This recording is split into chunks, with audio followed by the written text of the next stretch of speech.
Hola, ¿qué tal Venezuela? Gracias por permitirme llegar nuevamente a sus hogares, redes sociales, sitios de trabajo, universidades. Aquí estamos de vuelta en la entrevista por lapatilla.com y en esta oportunidad nos acompaña Vladimir Villegas, quien es periodista, político venezolano, ex constituyentista, ex diputado. Vladimir, muchísimas gracias por estar aquí en La Patilla.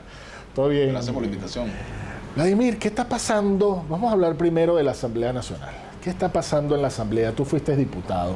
Fuiste exconstituyentista. Sé que tiene una situación difícil ahorita el Parlamento, pero a veces tú no ves la presencia de diputados. De repente no hay unión, meten preso a un diputado y pasa por go. Hay un anuncio, hay anuncios, pero no hay como esa fortaleza de bloque, de reclamo y de jugárselas por sus miembros. ¿Qué opinas tú del Parlamento? ¿Cuáles son sus debilidades, fortalezas? Mira, yo creo que el Parlamento es reflejo del país. O sea, es un país que está descontento con el gobierno, pero a la vez es un país que está disperso con respecto a las alternativas, a las posibles soluciones, a las posibles salidas a esta grave crisis que vive Venezuela. Y entonces, por supuesto, la Asamblea Nacional hoy, compuesta casi absolutamente, digamos que absolutamente por parlamentarios opositores, porque los del gobierno no están presentes, también se debate en medio de esas diferencias con respecto a las rutas que hay que seguir, cuáles son los caminos que se deben tomar para diseñar una estrategia exitosa con miras a lograr lo que la mayoría absoluta del país quiere, que es un cambio político. Entonces, ahí se expresan esas contradicciones. También hay que entender el momento en el cual se vive, las situaciones por las cuales están pasando los diputados. Bueno, evidentemente es una asamblea que fue prácticamente anulada desde el comienzo, es una asamblea en la práctica desactivada desde el punto de vista institucional. Ahora, desde el punto de vista político sigue siendo un referente tan importante que hasta el chavismo está considerando la posibilidad de volver a ella. Por algo será, es decir, porque es el foro político por excelencia, porque la Asamblea Nacional Constituyente fue convocada, todos sabemos, bajo una metodología absolutamente irregular y reñida con la Constitución, y además no ha cumplido con ese papel de representación de la diversidad de una sociedad. Entonces, claro, evidentemente hoy tenemos una Asamblea sometida a todas estas presiones, pero además también con bloques que se expresan allí. Un sector muy radical, muy extremista, pudiéramos decir, un sector un poco, digamos, más conservador, que también es minoritario, y un bloque mayoritario que también tiene sus matices y que hoy es liderado por Juan Guaidó. Entonces, evidentemente, pues, no es un bloque totalmente homogéneo, aunque es homogéneo en cuanto al objetivo general, al objetivo general, claro, pero para llegar a los objetivos generales necesitamos primero ir a los objetivos específicos, y pareciera que no hay esa no hay esa coalición necesaria para poder terminar lograr los objetivos. Bueno, mira, por la falta de debate político, porque evidentemente, por ejemplo, cuando hay un debate político en el cual puedan tener cabida todos los factores, cuando se discuta la estrategia política con todos los sectores, evidentemente los resultados van a ser mucho más óptimos. Es decir, tú no vas a tener factores que se sientan excluidos o que estén excluidos de verdad y que no hayan podido ni siquiera dar sus opiniones. ¿Y por qué no ha habido ese debate político? Vladimir, hay inmadurez, hay inexperiencia. Bueno, mira, ahí hay varios factores. Uno de ellos es que en la política en Venezuela ha sido tradicional que las mayorías pretendan hegemonizar y lograr a su vez homogeneizar los respaldos, es decir, obtener respaldos incondicionales, que no se discutan las líneas y que tienen que seguirlas. Así fue con el chavismo en la propia Asamblea Nacional cuando era mayoría. Los partidos aliados eran simples acompañantes, mirones de palo frente a las decisiones que tomaban los cogollos y que tomaban el partido mayoritario. Entonces, se repite un poco el esquema.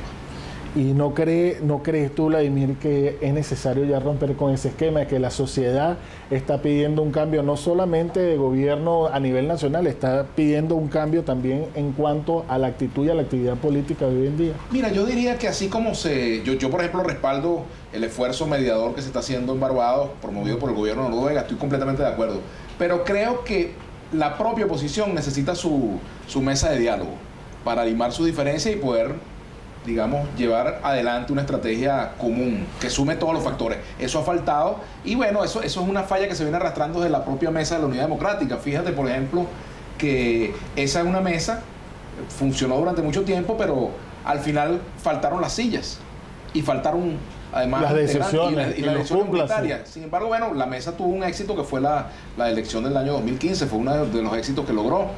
A partir de entonces, pues la unidad se redujo a pequeños bloques de partidos, ¿verdad? Que si bien eran mayoritarios con respecto a los otros, no eran expresión tampoco de todo el país descontento. Entonces, hay un país descontento que hoy no se siente necesariamente representado por los partidos que dominan el escenario parlamentario. Vladimir, tú acabas de tocar el tema del diálogo. ¿Cómo se puede ir a un diálogo cuando hay advertencias, cuando hay amenazas, cuando hay dimes y diretes? Cuando se dice que aquí no va a haber, veíamos ayer, escuchábamos al señor que está en el Ministerio de la Defensa diciendo que aquí no va a haber transición, que aquí lo único que va a haber es elecciones. El mensaje que él está dando, ¿lo está dando a quién? Bueno, mira, el ministro ¿Qué lectura? El presidente Nicolás Maduro, los ministros, los dirigentes del PSUV, los miembros de la constituyente, ellos están haciendo su rol, están cumpliendo con el rol y están llevando adelante su estrategia política. El problema está en la oposición en cuanto a definir una estrategia política exitosa. Hasta ahora, por supuesto, han logrado importantes éxitos, pero evidentemente la negociación para mí es el mecanismo para lograr los cambios en Venezuela, para lograr cambios permanentes, porque a lo mejor tú resuelves el cambio del gobierno por vías no negociadas, pero ¿cuánto puede durar eso? ¿Cuán estable puede ser una solución política que no involucre una negociación de fondo sobre el día siguiente, sobre una nueva convivencia política en Venezuela? Ese es un tema muy importante. Y entonces, claro, el gobierno, por supuesto, busca mantenerse en el poder, busca sobrevivir y ganar tiempo, alargar el tiempo de permanencia en el poder. Esa es su tarea como gobierno y como partido de gobierno, y los factores que lo acompañan están en esa tarea. El problema está del lado de la oposición, de entender cuál es su fortaleza. Por ejemplo, combatir a la oposición. La oposición es fuerte en la calle, ¿verdad? Y es fuerte en lo electoral, porque todas las encuestas dicen que más de un 80% del país quiere un cambio, ¿verdad? Claro. ¿Y quién expresa la posibilidad de un cambio en Venezuela? Los factores opositores. Claro. El soberano y los factores opositores. Ahora, el gobierno es fuerte en el manejo de los factores de poder. Tiene la Fuerza Armada, tiene las instituciones, etc. Y los recursos. Y además de eso, también en el monopolio de la violencia. Y entonces la oposición lo va a enfrentar en el escenario donde el gobierno es fuerte y va a abandonar el escenario donde ella lo es. A mí me parece que eso es un grave error. Entonces, por ejemplo, aquí se insiste en exigir condiciones electorales, y yo estoy de acuerdo que tiene que haber condiciones mínimas para la participación electoral. Pero también aquí se dice que hay una dictadura, y entonces hay gente que acusa la existencia en Venezuela de una dictadura y a la vez le pide condiciones a una dictadura, si fuese el caso. A mí me parece que eso es contradictorio. Ahí está el ejemplo de Chile, está el ejemplo de Polonia, países en los cuales había regímenes autoritarios, y bueno, el pueblo le arrancó a esos gobiernos los espacios. ¿Qué ha pasado con el rol de la ciudadanía? No fueron entregados de manera voluntaria y se lo arrancó reclamando el espacio electoral, que yo creo que es el espacio natural de la oposición. Acabas de tocar la palabra pueblo. ¿Qué le ha pasado a la ciudadanía también en estos últimos años? Es una ciudadanía aporreada, golpeada por la crisis, también sometida a la impaciencia propia de la crisis que se vive en Venezuela, de lo difícil que ha sido el éxodo. O sea, es una ciudadanía que espera cambios rápidos. Y también ha habido una falla, a mi modo de ver, en la dirigencia en cuanto a no decirle la verdad con respecto a los tiempos de los cambios. Los cambios no son de un día para otro, una fruta no madura de un día para otro, los procesos tienen su tiempo, y por supuesto que el gobierno sabe jugar con la impaciencia de la sociedad y también con la poca capacidad que ha tenido la oposición de manejarse en escenarios que no sean que no sean amarrados por el cortoplacismo, que creo que es uno de los problemas que hemos tenido aquí en Venezuela, ¿no? El cortoplacismo, el querer resultados de un día para otro. Y bueno, ahí vemos por lo que hemos pasado todos estos años. Por ejemplo, se desechó la posibilidad de lograr espacios en las gobernaciones empeñados en la convocatoria de un referéndum que evidentemente el gobierno no iba a aceptar, que iba a ser puesta arriba. Se dejaron esos espacios, se dejó el espacio del 20 de mayo, me parece que fue un error no participar, y ahí no se participó no por un tema de condiciones electorales, y eso lo sabe la dirigencia opositora. No se participó porque no había acuerdo en torno a un candidato. Si hubiese habido acuerdo en torno a un candidato, lo de las condiciones era secundario, porque aquí se ha participado en elecciones con condiciones adversas y se ha obtenido buenos resultados. Sí, claro, por eso, pero también a cuesta arriba, ¿no? Claro, pero... O sea, las reglas del juego no han sido equilibradas. Evidentemente, pero ¿quién dijo, como se ha dicho, pues, que en Venezuela hay evidentemente un gobierno con fuertes rasgos autoritarios. ¿Quién dijo que los gobiernos autoritarios van a dar condiciones democráticas para que lo derroten? Se supone que se trata de una batalla cuesta arriba, pero cuando tú tienes la mayoría en la calle, si esa mayoría tú la pones en la calle, realmente a la hora de votar, a la hora de expresarse, bueno, hay que ver lo que no va a ser una elección. Lo que pasa es que también la moviliza y pasa como en algunos circuitos, que no hay el reforzamiento en las mesas electorales y por eso es que ocurre lo que ocurre. Bueno, pero ya eso porque no es un problema del gobierno. Claro, Y evidentemente. entonces, fíjate, Daniel Guillermo, el abstencionismo termina siendo el lubricante de la maquinaria electoral del gobierno. Entonces, la oposición está en medio de una gran disyuntiva con respecto al tema electoral. Por ejemplo, ¿qué va a pasar si mañana el gobierno impone por la vía de los hechos una elección de parlamentarios? Bueno, eso es una discusión que tiene que dar la oposición. Yo no estoy para dar consejos, pero sí puedo opinar, por ejemplo. ¿Y qué propondría Vladimir Villegas, por ejemplo? Si yo propondría, si tú me preguntas, un escenario electoral, yo no me quedaría en mi casa. O sea, si tú logras con la capacidad de convocatoria que pueda tener la oposición unificada en torno a ese paso, si tú logras convocar a toda la gente para que vaya a votar y la gente sale a votar, es muy difícil para el gobierno robarse esas elecciones, aún en las peores condiciones que haya. Ahora, evidentemente, lo deseable sería un acuerdo para que tengamos un CNE presentable de cara a unas elecciones. Eso es lo deseable. Ahora, eso es lo que va a ocurrir. La oposición tiene que tomar una decisión en ese sentido, que es una decisión. No es sencillo decirle que no a unas elecciones, como tampoco es sencillo participar en unas elecciones en condiciones absolutamente injustas. Es correcto, no tienes el aparato del Estado, no tienes el poder económico. Con cabeza fría, con más corazón, con más mente fría, con más cabeza fría y con menos hígado. Te voy a hacer la pregunta que le hice a Juan Barreto con respecto a eso. Perfecto, cambian el Consejo Nacional Electoral. Se convocan unas elecciones, se va a elecciones, pero luego sale la sala electoral del TCJ y dice, eso es nulo, o esto no es así, o esto es asado, porque puede pasar. Entonces, cuéntame cómo se tranca el juego, no se tranca, se destranca, porque el problema es que no es solo una institución, el problema es que son varias instituciones. Bueno, es el problema de Venezuela. Fíjate, ¿cuál es el problema de Venezuela? El problema de Venezuela es que hay que reinstitucionalizar al país. Aquí tenemos un profundo proceso de demolición institucional que tenemos que revertir. Y bueno, si aquí hay unas elecciones y se expresa ese sentimiento popular de cambio, yo creo que va a ser muy difícil manipular y evitar que ese cambio se lleve a cabo. Ahora, evidentemente, como se dice, los rusos también juegan. El gobierno verá cómo juega en todo este escenario, pero no hay que descartar tampoco ni dejar de lado que en el propio chavismo hay factores que también apuestan a su sobrevivencia política. Y este es el ejemplo de Argentina, que es un buen ejemplo en dos sentidos. Un buen ejemplo para el gobierno en cuanto a que siempre hay mañana si juegas democráticamente y juegas limpio, y también para la oposición en cuanto a que el apoyo no es incondicional y permanente. El apoyo está condicionado por la capacidad que tú tengas de hacer un buen uso de ese respaldo popular. Ahí está, algo pasó en Argentina para que los argentinos castigaran a Macri. Se va a reproducir ese castigo en la elección de octubre, está por verse, pero ya hubo un voto castigo, un voto de rechazo a una manera de gobernar. Bueno, es un buen ejemplo para la oposición con respecto a cómo no se debe gobernar, ¿verdad? Los errores que no se deben cometer, y también es un buen ejemplo para el gobierno en cuanto a que siempre hay una segunda oportunidad. Es decir, si el gobierno juega democráticamente, si el chavismo se renueva, si el chavismo se democratiza, digamos, se reconcilia con los principios constitucionales que nosotros firmamos en el año 1999, pues puede tener la oportunidad de ser una fuerza que tenga futuro en Venezuela. Ahí quería preguntarte, Vladimir, y sin ánimos tampoco de comprometerte, obviamente, porque tus hermanos están ejerciendo cargos públicos. Eso no tiene nada que ver. No, yo sé, pero bueno, habrán cosas que tú conocerás que no podrás divulgar, pues pueden haber lo que secretos familiares o cosas reservadas, ¿no? Sin embargo, ¿qué está pensando el chavismo en este momento? Tú conoces a la criatura por dentro, tienes acceso o lo tuviste al presidente Nicolás Maduro. ¿Qué piensan ellos?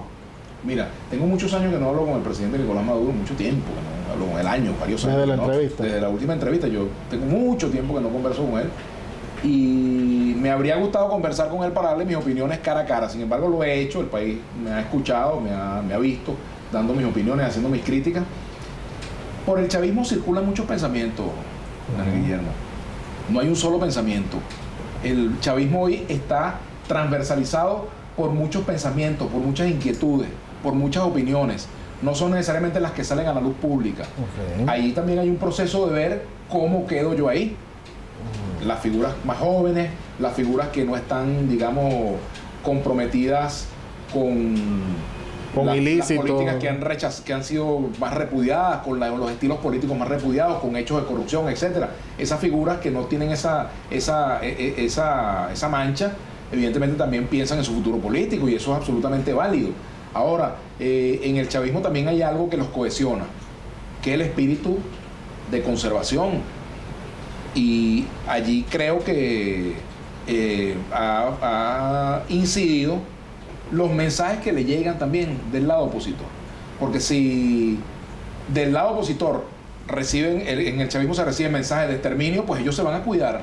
Claro. Se van a cuidar. A lo mejor Diosdado Cabello y Nicolás Maduro tienen grandes diferencias, pero también a ellos los unifica la posibilidad o la necesidad de salvarse políticamente, de preservar su proyecto político y de conservar el poder. Eso no se puede perder de vista. O sea, aquí, por ejemplo, los quiebres en el chavismo, yo creo que todavía están por verse, los quiebres de mayor incidencia, de mayor peso. Esos quiebres se han dado con algunas figuras que han salido, pero hasta ahora ese gran quiebre del chavismo no se ha visto, ni tampoco se ha visto el quiebre en la Fuerza Armada como se había adelantado. Esos son procesos que quizás están por venir todavía. Sin embargo, en el chavismo, por supuesto, hay ese debate porque muchos sectores del chavismo saben que aquí tiene que haber este conflicto. Y bueno, yo siempre he planteado, ¿y están dispuestos? O Nicolás Maduro negocia o puede que termine negociándolo. Puede pasar eso, a él le puede pasar eso.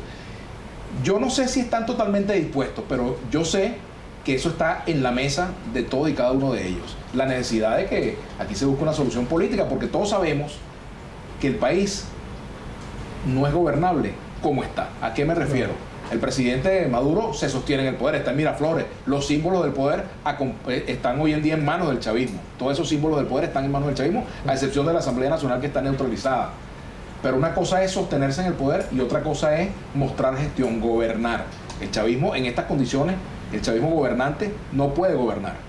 No está gobernando realmente, están anunciando medidas por aquí, planes por allá, como si estuvieran recién llegando al poder y resulta que ya tienen unos cuantos años, ¿no? Vladimir, ¿qué piensas tú si no nos ponemos de acuerdo? ¿Qué puede pasar en Venezuela? Me preocupa, esta semana inició cual lenguaje de macho de barrio, dimes y diretes de aquel lado, amenazareas por todos lados, a ver quién es el más difícil, a ver quién es el que tiene mayor poder. La gente está cansada de los debates de un lado y del otro.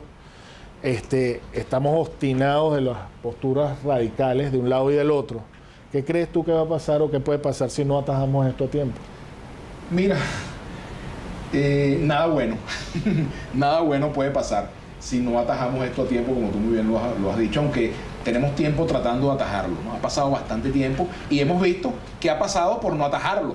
O sea, ¿qué ha pasado? Nos hemos empobrecido como país, la economía quebrada, sometidos a sanciones, represión, exclusión, profundización de la división, éxodo, fracturas familiares, fracturas entre amigos, bueno, una sociedad paralizada, sometidos también al vaivén de la delincuencia, descomposición de cuerpos de seguridad. Eso es todo lo que nosotros hemos visto como resultado precisamente de no haber atajado a tiempo esta crisis, fíjate, desde hace tiempo, desde hace unos cuantos años. Incluso yo mismo en mis editoriales de los lunes lo he planteado en más de una oportunidad, desde el comienzo de todo, incluso desde que estoy en mi programa. Pues. Bueno, la necesidad de las rectificaciones económicas. Sí, claro. Y entonces el gobierno ha intentado unas rectificaciones económicas tardías, inconexas, y realmente ¿cuál ha sido el resultado? Más pobreza. Ahorita los supermercados están llenos de productos, pero la gente no tiene cómo comprarlos. La gente escoge, yo ayer estuve en el supermercado, uno ve cómo la gente le da vuelta a los pasillos, hasta uno mismo, para ver cómo logras comprar algo, llevarte algo a un precio absoluto que pueda ser más o menos razonable y accesible. Entonces, ¿estarías de acuerdo con la dolarización, Vladimir? Es que la tenemos de hecho. Tenemos una dolarización salvaje. Aquí, por ejemplo, se propuso durante la campaña de Henry Falcón la dolarización como política y se supone que era una propuesta para una dolarización ordenada. Aquí tenemos la peor dolarización que se pueda tener, que es productos en dólares y salarios en un bolívar devaluado. Y además productos en dólares, pagando en dólares y con inflación. Y con inflación. Entonces, el peor de los escenarios. Entonces, ¿qué es lo que puede pasar si no atajamos esto a tiempo? Bueno, que el país siga por este despeñadero. Y entonces va a pasar que la reconstrucción va a ser muy dolorosa, muy difícil y quizás a lo mejor no la vemos nosotros.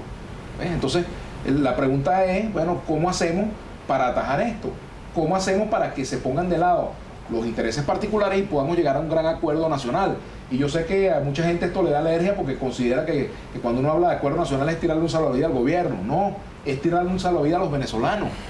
Es tirarle un salvavidas a los venezolanos que necesitan realmente pensar o tener un escenario, bueno, de recuperación de un nivel mínimo de vida, de calidad de vida mínima. O sea, no es posible que en Venezuela no tengamos ni siquiera una esperanza de una mejora, ni siquiera a largo plazo, porque no hemos iniciado el camino a la recuperación del país. O sea, estamos todavía desde cero o desde menos cero. Vladimir, ya prácticamente tenemos que ir despidiendo. Quisiera saber tu consideración o tu opinión con respecto a las sanciones emitidas por el gobierno norteamericano. Mira, yo no estoy de acuerdo con esas sanciones que afectan a los ciudadanos de a pie, que tengan incidencia en el empeoramiento de la crisis. Por ejemplo, mucha gente dice, bueno, pero es que ya la crisis estaba así, pero si estas sanciones vienen a agravar las condiciones de vida del pueblo, eso no es garantía, primero, de que haya cambio, porque ejemplos en el mundo sobran. Y en segundo lugar, terminan siendo un argumento para que el gobierno se mantenga en su terquedad de no abrir camino al cambio en el país. Es decir, se convierte en una coartada discursiva estas sanciones para que el gobierno, bueno, atribuya a las sanciones los efectos de su terrible manera de gobernar. Entonces, claro, yo creo que cualquier acuerdo político pasa por entender esa realidad. Claro, el gobierno de los Estados Unidos también se mueve dentro de su escenario electoral, claro, y eso quizás pesa mucho. ¿Van a ser eficaces esas sanciones? ¿Van a producir un cambio de gobierno en Venezuela? Yo tengo mis dudas. Pero además, la posibilidad de una intervención, Vladimir. Bueno, mira, yo no descarto ninguna opción. O sea, lamentablemente, ninguna opción se puede descartar. Tampoco estoy de acuerdo con la intervención. Yo no estoy de acuerdo con soluciones violentas. Yo no estoy de acuerdo con soluciones que pasen por el exterminio de un sector, que pasen por nuevas persecuciones, por cambiar el rol de perseguidos a unos y de perseguidores a otros. O sea, yo no estoy de acuerdo con eso. Ahora, evidentemente que si no hay un acuerdo político, cualquier cosa puede pasar en Venezuela, incluso que vayamos a un escenario de anarquía, de ingobernabilidad, en el cual alguien venga no y tome el poder, sino que lo recoja del piso. ¿Algún tubazo que nos pueda dar Vladimir para acá, para la patilla? Oye, vale. Los tubazos están un poco escasos, ¿vale? Están escasos. Están guardados para darlos en Globovisión. ¿Cómo te sentiste en la patilla? Bueno, bien, a mí esa es una fruta que me gusta. Sí. Es una fruta que me gusta, yo la he comido mucho. Seguro Alberto Federico te va a ver. A veces tiene algunas semillas amargas, pero eso pasa con cualquier fruta. ¿Qué le dirías al frutero de Alberto Federico? Bueno, vale. Porque tus editoriales lo sacan mucho aquí. Que se coma su patilla con cuidado. Muchísimas gracias, Vladimir, por venir acá al espacio de la patilla. Converso con Alberto Federico. Próximamente. Hay muchas cosas que conversar. Bueno, ya ustedes lo escucharon, era Vladimir Villegas, periodista, también político, que estuvo compartiendo acá con nosotros. Ya ustedes lo escucharon, saquen ustedes sus propias conclusiones. De eso se trata. Trabajamos para ustedes Stephanie Carvajal, Juan Peraza, el que tuvo el placer de haberlos acompañado, Daniel Guillermo Colina. Será hasta una próxima oportunidad.